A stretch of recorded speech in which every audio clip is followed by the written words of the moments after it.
Chrysler Town Country. I'm changing the rear shocks.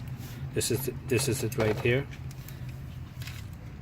You don't have to just take out. You don't even. Sometimes you don't have to take out the tire, but I did.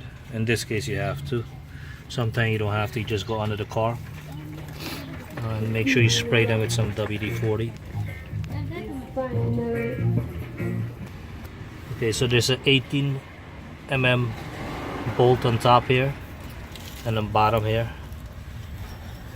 18 mm nut and bolt. You need another wrench to hold it in the back because this is not gonna spin. And this one here, get a big breaker bar if you don't have air tools. I have air tools, but I'm just using hand tools. A big breaker bar with a piece of extension. Break this loose. Break the bottom one loose. As you can see, I already started. Take out the nut.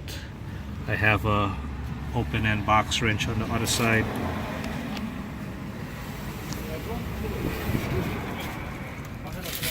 Right there, holding the bolt so it won't spin.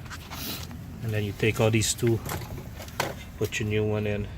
This piece goes on the top. It's going to show you top or left and right. In this case, this doesn't have left and right.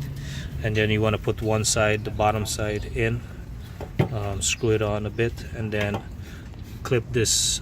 Take this out. Use a dike and dikes and clip it out, and then it's gonna release. And then take the top bolt and push it in real quick.